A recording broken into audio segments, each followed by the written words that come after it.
ನಮಸ್ಕಾರ ಸ್ನೇಹಿತರೆ, welcome back to Leela's cooking channel. ಇವತ್ತು ನಾನು ತೋರಿಸ್ತಾರಂತಹ ರೆಸಿಪಿ ಹೆಸರು ಕರ್ನಾಟಕದ ಸ್ಪೆಷಲ್ ಬಿಸಿ ಬೇಳೆಬಾತ್. ಇದಕ್ಕೆ ಬೇಕಾಗಿರುವಂಥ ಸಾಮಗ್ರಿಗಳು: ಈ ಗ್ಲಾಸಲ್ಲಿ 1 ಗ್ಲಾಸ್ ಅಷ್ಟು ಅಕ್ಕಿ, ಅರ್ಧ ಗ್ಲಾಸ್ ಅಷ್ಟು ಬೇಳೆ ತೊಗೊಂಡು 2-3 ಸತಿ ವಾಶ್ ಮಾಡಿಟ್ಟಿದ್ದೀನಿ. ಈಗ ಸಿಪ್ಪೆ ತೆಗೆದು ಕಟ್ ಮಾಡಿರುವಂಥ ಆಲೂಗಡ್ಡೆ ಒಂದು, ಮತ್ತು 10-12 ಬೀನ್ಸ್ ಕಟ್ ಮಾಡಿಟ್ಟಿದ್ದೀನಿ, ಒಂದು ಚಿಕ್ಕ ಹೋಳು ಕುಂಬಳಕಾಯಿ, 1 ಕ್ಯಾರೆಟ್, ಸ್ವಲ್ಪ ಬಟಾಣಿ. ಇದ್ರ ಜೊತೆಗೆ ಬೇಕಾದ ನೋಕೋಲು ಮತ್ತು ಸಣ್ಣದೊಂದು ಬೀಟ್ರೂಟು ಬೇಕಾದರೆ ಹಾಕ್ಕೊಳ್ಬೋದು. ಕುಂಬಳಕಾಯಿ ಸಾಮಾನ್ಯವಾಗಿ ಹಾಕ್ಕೊಳ್ಳೋದಿಲ್ಲ, ಬಟ್ ನಾನು ಇಲ್ಲಿ ಹಾಕ್ತಾಯಿದ್ದೀನಿ, ತುಂಬ ಚೆನ್ನಾಗಿರುತ್ತೆ ಟೇಸ್ಟು. ಈಗ ಮಸಾಲೆ ಪುಡಿಗೆ ಬೇಕಾಗಿರೋ ಸಾಮಗ್ರಿಗಳು: 2 ಟೇಬಲ್ ಸ್ಪೂನಷ್ಟು ಕಡಲೆಬೇಳೆ, 2 ಟೇಬಲ್ ಸ್ಪೂನಷ್ಟು ಉದ್ದಿನಬೇಳೆ, 1/2 ಟೀ ಸ್ಪೂನ್ ಮೆಂತ್ಯಕಾಳು, ಒಂದು ಅರ್ಧ ಟೇಬಲ್ ಸ್ಪೂನಷ್ಟು ಕರಿಮೆಣಸು, 1 ಟೇಬಲ್ ಸ್ಪೂನಷ್ಟು ಜೀರಿಗೆ, ಸ್ವಲ್ಪ ಕರಿಬೇವು, 6 ಲವಂಗ, 2 ಇಂಚಷ್ಟು ಚಕ್ಕೆ ಮತ್ತು 4 ಏಲಕ್ಕಿ, 1 ಅನಾನಸು ಹೂವು ತಗೊಂಡಿದ್ದೀನಿ, ಸ್ವಲ್ಪ ಜಾಯಿಕಾಯಿ ತಗೊಂಡಿದ್ದೀನಿ, ಅರ್ಧ ಹೋಳು ತೆಂಗಿನಕಾಯಿ. ನಾನು 1 ಟೀ ಸ್ಪೂನಷ್ಟು ಧನಿಯಾ ಪೌಡರ್ ತಗೊಂಡಿದ್ದೀನಿ. ನೀವು ಬೇಕಾದರೆ ಧನಿಯಾ ಬೇಕಾದ್ರೆ ತೊಗೊಬೋದು. 1/2 ಟೀ ಸ್ಪೂನಷ್ಟು ಚಿಲ್ಲಿ ಪೌಡರು. ನೀವು ಬೇಕಾದರೆ ಬ್ಯಾಡಗಿ ಮೆಣಸಿನ್ಕಾಯಿ ಮತ್ತು ಖಾರದ ಮೆಣಸಿನ್ಕಾಯಿ ಯೂಸ್ ಮಾಡ್ಬೋದು. ಬ್ಯಾಡಗಿ ಮೆಣಸಿನ್ಕಾಯಿ ಒಳ್ಳೆ ಕಲರ್ ಕೊಡುತ್ತೆ. ಮತ್ತು 1/2 ಟೀ ಸ್ಪೂನ್ ಅರಿಶಿನ. ಇದಿಷ್ಟು ಫ್ರೈ ಮಾಡಿ ಪುಡಿ ಮಾಡೋದಕ್ಕೆ. ನೆಕ್ಸ್ಟ್ ಒಗ್ಗರಣೆಗೆ ಬೇಕಾಗಿರುವಂಥ ಸಾಮಗ್ರಿಗಳು: 2 ಟೊಮೆಟೊ ತೊಗೊಂಡಿದ್ದೀನಿ, 1 ಈರುಳ್ಳಿ, ಸ್ವಲ್ಪ ಕರಿಬೇವು, ಸ್ವಲ್ಪ ಸಾಸಿವೆ ಮತ್ತು ಸ್ವಲ್ಪ ಬೆಲ್ಲ, 1 ನಿಂಬೆ ಗಾತ್ರದ್ದು ಹುಣಸೆಹಣ್ಣು ನೆನೆಸಿಟ್ಟಿದ್ದೀನಿ, ರುಚಿಗೆ ತಕ್ಕಷ್ಟು ಉಪ್ಪು, ಇಂಗು ಸ್ವಲ್ಪ, ಎಣ್ಣೆ ಅಥವಾ ತುಪ್ಪ. ಈಗ ಮಾಡೋ ವಿಧಾನ ನೋಡೋಣ.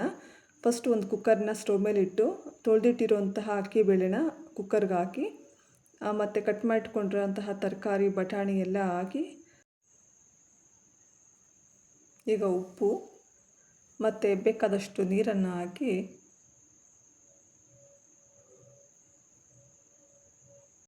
1-2 ವಿಸಿಲ್ ಬರೋವರೆಗೂ ಬೇಯಿಸಬೇಕಾಗುತ್ತೆ.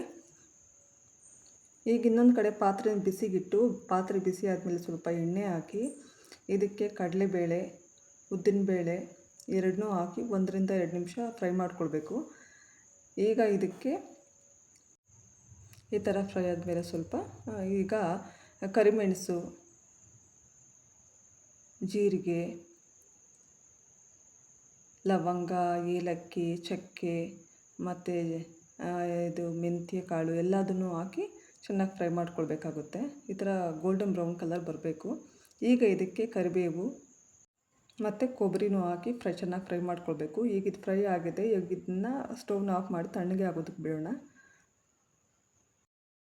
ಈಗ ಒಗ್ಗರಣೆ ಮಾಡೋದು ನೋಡೋಣ. ಈಗ ಪಾತ್ರೆನ ಬಿಸಿಗಿಟ್ಟು, ಪಾತ್ರೆ ಬಿಸಿ ಆದಮೇಲೆ 3-4 ಟೇಬಲ್ ಸ್ಪೂನಷ್ಟು ಎಣ್ಣೆ ಅಥವಾ ತುಪ್ಪ ಹಾಕಿ, ಎಣ್ಣೆ ಬಿಸಿ ಆದಮೇಲೆ ಸಾಸಿವೆ ಹಾಕ್ಕೊಳ್ಳೋಣ. ಸಾಸಿವೆ ಚಿಟಪಟ ಆದಮೇಲೆ ಈರುಳ್ಳಿ ಹಾಕ್ಕೊಳ್ಳೋಣ. ಈಗ ಈರುಳ್ಳಿ ಚೆನ್ನಾಗಿ ಫ್ರೈ ಆದಮೇಲೆ ಈಗ ಕರಿಬೇವು ಹಾಕಿ, ಸ್ವಲ್ಪ ಹಿಂಗು ಇವೆರಡನ್ನೂ ಹಾಕಿ ಸ್ವಲ್ಪ ಫ್ರೈ ಆದಮೇಲೆ ಟೊಮೆಟೊ ಹಾಕಿ ಚೆನ್ನಾಗಿ ಫ್ರೈ ಮಾಡ್ಕೊಳ್ಬೇಕು. ಟೊಮೆಟೊ ಚೆನ್ನಾಗಿ ಸಾಫ್ಟ್ ಆಗಬೇಕು, ಅಲ್ಲಿವರೆಗೂ ಫ್ರೈ ಮಾಡಬೇಕಾಗುತ್ತೆ. ಇವಾಗ ಇದು ಫ್ರೈ ಆಗಿದೆ ಚೆನ್ನಾಗಿ.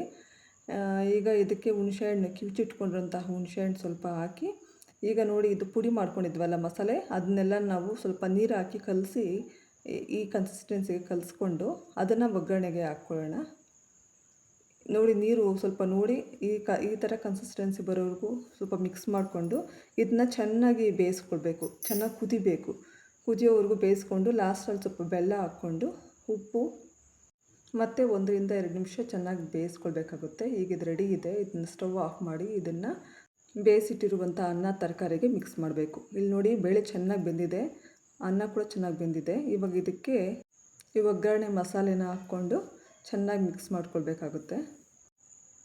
ಗಟ್ಟಿ ಇದ್ದರೆ ಸ್ವಲ್ಪ ನೀರು ಹಾಕ್ಕೊಂಡು ಚೆನ್ನಾಗಿ ಮಿಕ್ಸ್ ಮಾಡ್ಕೊಳ್ಳಿ.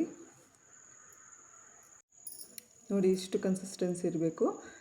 ಈಗ ಇದು ಚೆನ್ನಾಗಿ ಬೆಂದಿದೆ. ಇದಕ್ಕೆ ನಾವು ಸ್ವಲ್ಪ ಕೊತ್ತಂಬರಿ ಸೊಪ್ಪು ಹಾಕ್ಕೊಂಡು ಇನ್ನೊಂದು ಸತಿ ಮಿಕ್ಸ್ ಮಾಡ್ಕೊಳ್ಳೋಣ. ಈಗ ಇದು ರೆಡಿ ಇದೆ. ಇದು ಖಾರ ಬೂಂದಿ ಜೊತೆ ತಿನ್ನೋದಕ್ಕೆ ತುಂಬ ಚೆನ್ನಾಗಿರುತ್ತೆ. ನೀವು ಈ ಮೆಥಡ್ ಒಂದ್ಸತಿ ಟ್ರೈ ಮಾಡಿ ನೋಡಿ, ತುಂಬ ಚೆನ್ನಾಗಿರುತ್ತೆ. ನಿಮ್ಗೆ ಹೇಗೆ ಬಂತು ಅನ್ನೋದನ್ನು ಕಮೆಂಟ್ ಮೂಲಕ ತಿಳಿಸ್ಕೊಡಿ. ನೆಕ್ಸ್ಟ್ ವೀಡಿಯೋದಲ್ಲಿ ಹೊಸ ರೆಸಿಪಿ ಜೊತೆ ನಿಮ್ಮ ಮುಂದೆ ಇರ್ತೀನಿ. Bye friends.